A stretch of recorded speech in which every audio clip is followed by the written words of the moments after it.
Hey guys, Solomon here. I hope you are having a great day. Today's video, we're going to be talking about the Caro-Kann Defense and how to play it properly against the fantasy variation.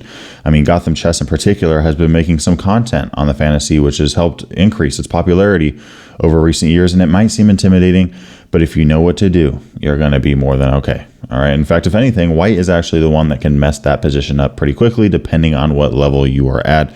Let's take a look. And by the way, if you like this kind of content, if you like, learning chess openings, chess strategy, chess endgames, trying to get better at chess, all that kind of good stuff, I kindly ask you to subscribe and hit that bell so that you don't miss out on anything coming your way. Let's get into it. So we got this move here from white of e4. The Caro-Kann Defense is not as playing d5 right away, but preparing the move of d5 by playing c6, right? This pawn is going to support that guy pushing. And when we do push this now, if you take, we're not taking back with the queen. Right, we are looking to capture back with our pawn towards the center of the board. Right, the d pawn really just gets replaced if white decides to take this guy. Basically, what they're doing is making both of these disappear, and we will trade a flank pawn on the c file for an e pawn any day of the week. All right, but the fantasy is not taking. It's actually this move of f3 defending this pawn. Okay, and so many players here make very common mistakes. Okay. In terms of how to play against this. I think e6 is one of them. All right. Now, if you plug it into the engine might tell you everything's okay. But practically speaking, I mean, guys, we played the Caro-Kann so that this bishop could get active, right? That's why we didn't go with the French.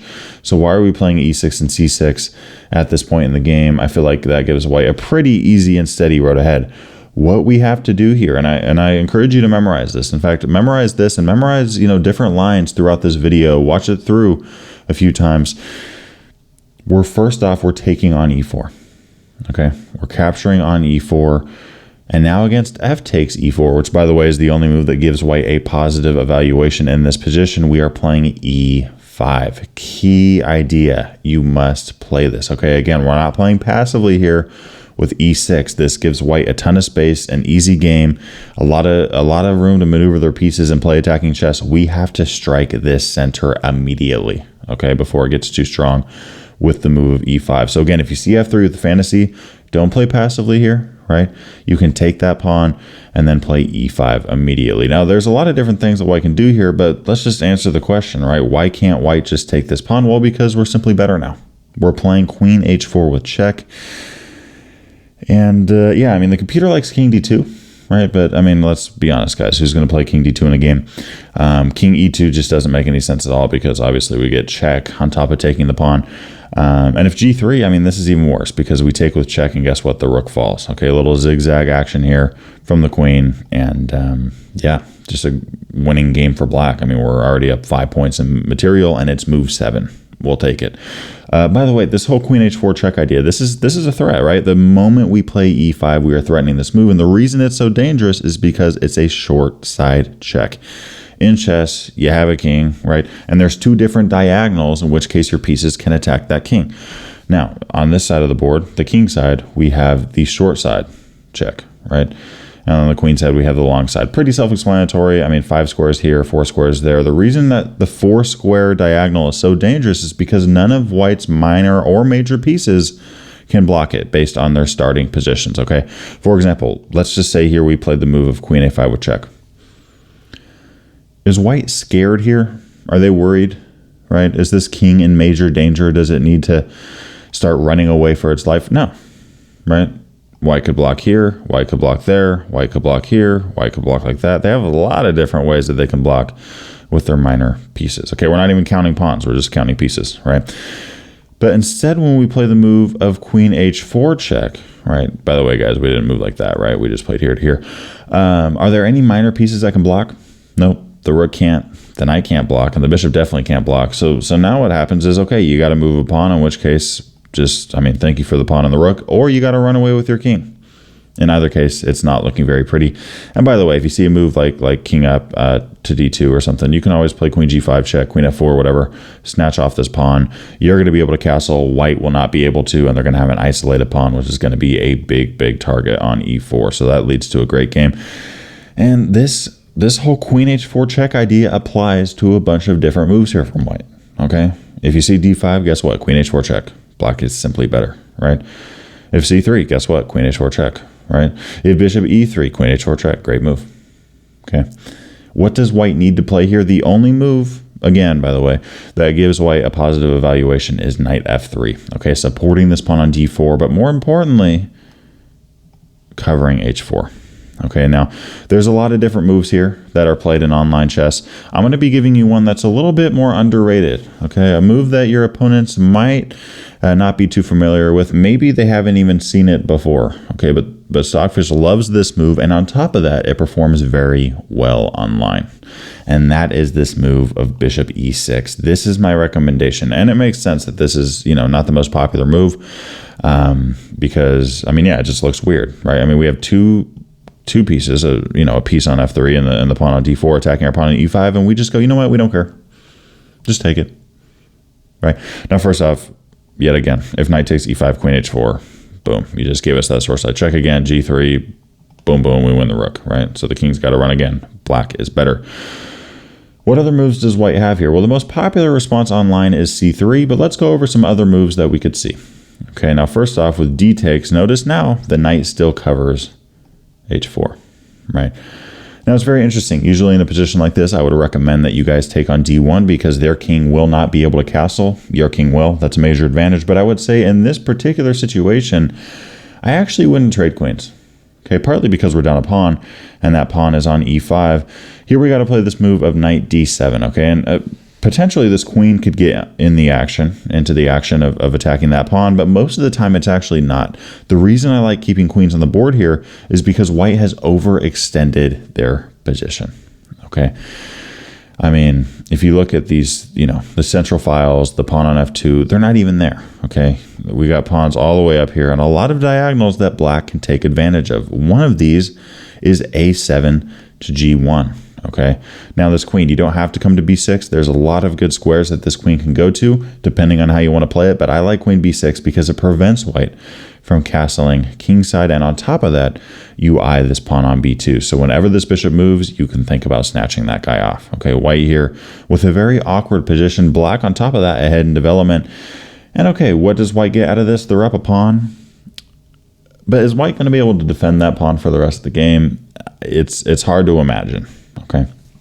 In fact, what we're going to do here, let's say we see a move like bishop g3, we're going to bring this knight to e7 and then dance it over to g6. Notice we now have two attacking pieces on that pawn, and you can't defend it with the bishop, right? Because, I mean, first off, we just take on b2, but secondly, I mean, the knight covers that square, right? So we're already getting the pawn right back. You know, if you see a move like bishop e3, we can just take that pawn off and attack some pieces. And I don't know, I just feel like white's a little bit frozen here, right? They can't move that bishop without losing this pawn and giving black great play. They can't, you know, castle, right? And yeah, I mean, if you want to play a move like queen e3, offering a trade or something, let's just get some more tempo. Why not, right? Form a battery ram there. Absolutely love this position for black. Okay, so overall, d takes e5, just play knight d7, you know, continue developing. A knight's probably going to come to g6, and if you can, take advantage of that long diagonal. Okay, that's a great way to play it. Now, what else can white play here? We could also see a move like knight c3.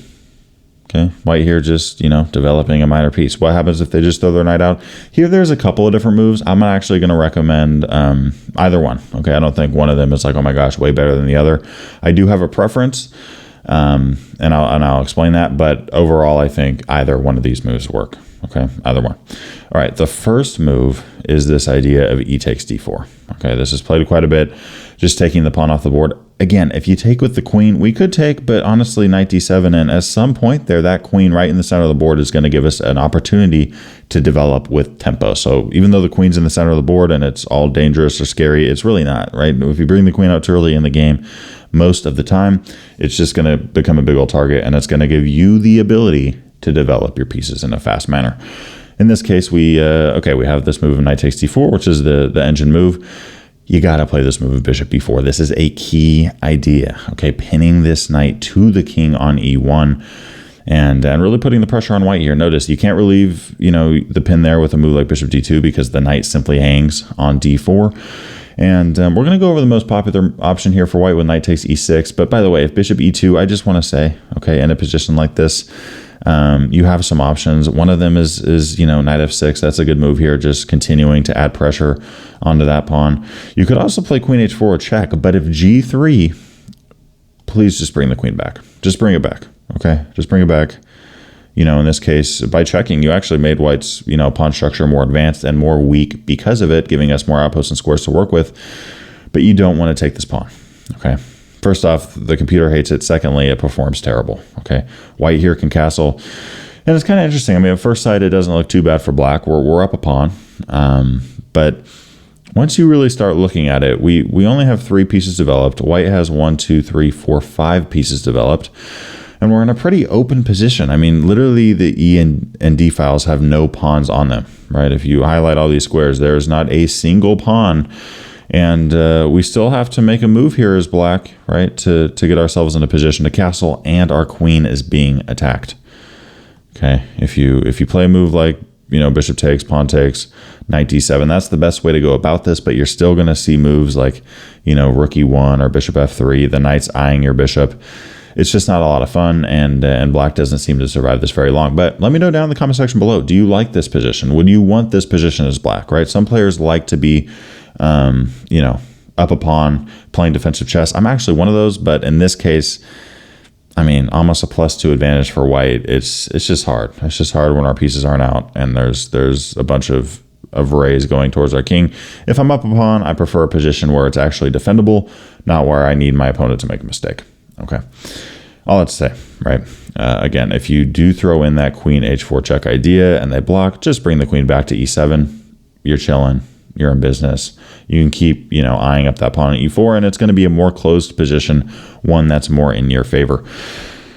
But okay, going back to bishop e4, we have this move of knight takes e6. What do we do here? We will now just capture on c3 with check, give white isolated, and double isolated pawns in the c file, take on d1 and capture on e6.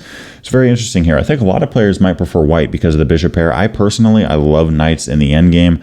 Now the kind of, the asterisk to what I just said is the fact that, I like the knight.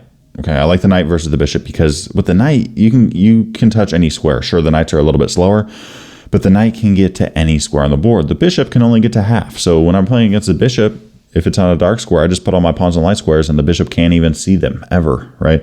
That's the general idea, right? It doesn't always play that perfectly, but the knight, on the other hand, is very crafty. It's very unpredictable, unlike the bishop. And yeah, it can really jump around a lot. Now, in this case, they have a bishop pair, though. So, if I just hide all my pawns on one square, guess what? One of the bishops is going to be able to see them. So that's something to think about. But at the same time, I like the knights here. And I also think that white's position is, a little on the loose side, if you will. Okay. I mean, we got, again, 2 isolated pawns, double isolated pawns on the c file. So they got 6 pawns, 4 of them are isolated. We also got 6 pawns, only 1 of them is isolated. So, the reason isolated pawns are not good is because the pawns cannot support each other, right? Like these double isolated pawns, they can never defend each other. So if we ever attack one of them, the only piece that's going to be able to defend one is a piece, right? Whereas if there was a pawn here and we, came in and attacked this guy with a knight, white would kind of wonder, what are we doing? Okay. Now, of course, we'd be attacking that guy, but you can defend that with a piece. All right. But okay, that's this position. I'm curious what you guys think of this, right? I like this position for black because I feel like there's a lot of squares that we could potentially outpost a knight as well, where, white really couldn't do much, right? I mean, even if we kind of reroute our knights to really take over e5 and d7 or c5 and d7, anything like that, I think black is in pretty good shape here.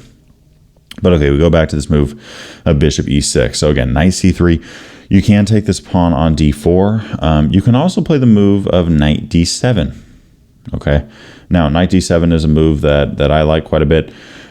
Just, defending this pawn on e5. Now, first off, let's just answer the question. What happens if d5, right? What's going on here? I'm not going to recommend that in this position you take. I'm just going to say, look, pin that knight on f3. Right, and most of the time here, white actually takes on c6. Now, if they don't, it's fine, right? You can still develop your pieces. You have a diagonal here that could be very good for the queen and the bishop as well. But oftentimes white will take, and in that case, okay, just take back, right? Play a move like knight f6. Now we have very easy development, right? Again, this diagonal is just begging to be taken by one of our, our dark squared bishop or our queen. A move like rook b8 is very solid, right? We're going to castle kingside in most instances.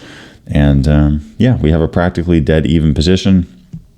As black, that's exactly what we want, right?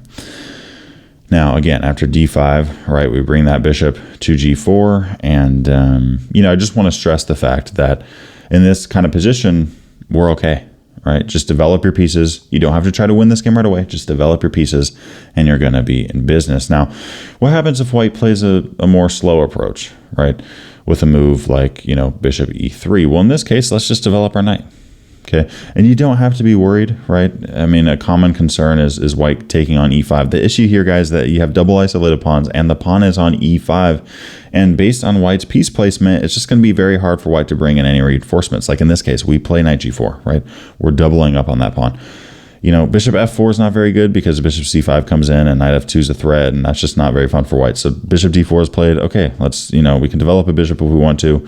And h3, not the answer here. Okay, you can't actually kick that knight out. Now, if you don't kick the knight out, we have a move like queen c7, maybe even queen a5 at times. Really, gearing up on that pawn on e5 and winning it. Right, we're going to win that pawn back, and we're going to have a great game there. But if you play h3, guess what? We have check. And again, that short side check comes in again. That bishop e7 move comes in handy when the king runs. Let's just throw a knight f2. I mean, if you don't want to lose your rook, you got to take it. And yeah, I mean, the second you do, you have a king that cannot castle. Our king can. You're up a pawn, but who cares? It's on e5. In fact, anywhere this knight moves, the king is going to be in check. So white has to respond to this by running away or something. We can always, put some more pressure on that pawn if we want to.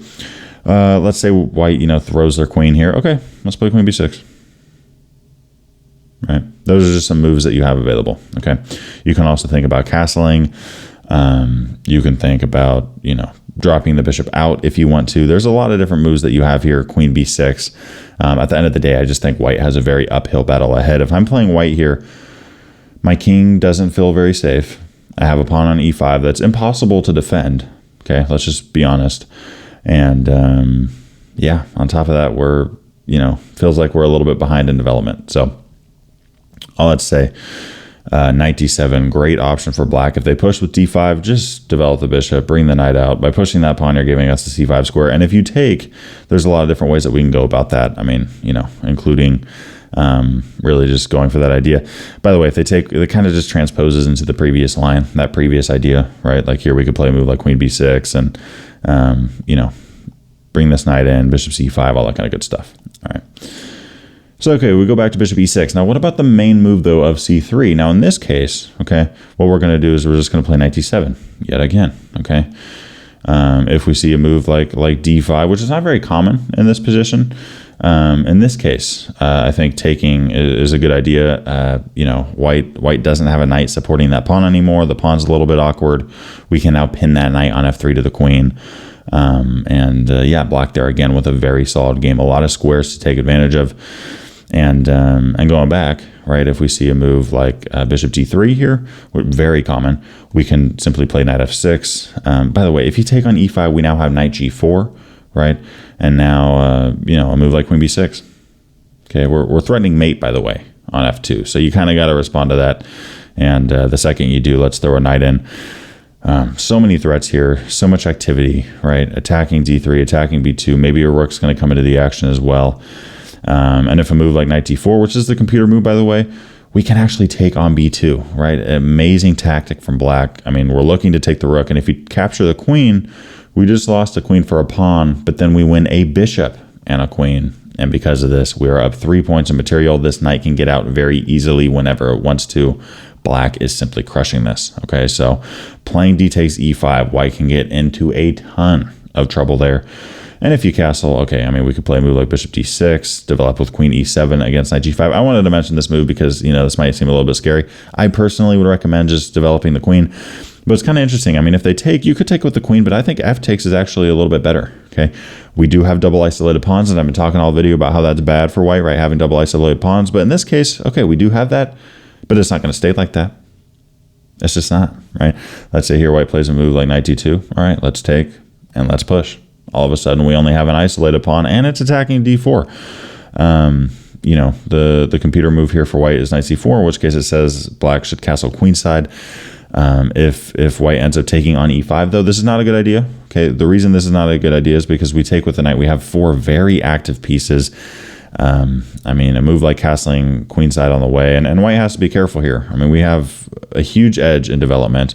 Only one piece of ours hasn't developed. They have 2 pieces, and they're not going to be developing for a little bit here. And yeah, if white's not careful, let's just say a move like a3 or something. Our threat here, you know, is knight takes d3. One of our threats is knight takes d3, and if you take, well, we just take with check, and guess what? We just win your queen. Hope you enjoyed this video on playing the Caro-Kann defense against the fantasy variation. Again, quick reminder, right? Start small, right? You don't have to memorize everything at once. Start small. Watch this video through a few times to really get the concepts and ideas. Let me know down below if you have any questions. And just start small. Start with simply, okay, you see f3, start with this. Taking on e4 and e5, threatening queen h4, and go from there. Thanks for watching today's video. I wanted to give a big shout out to my Patreon supporters for the month of January in 2023. If you haven't thought about becoming a member yet, I highly encourage you to think about it. You get some exclusive benefits by becoming a member and joining the family. And yeah, it's been quite a bit of fun. We're growing a base here, and I hope to see you there.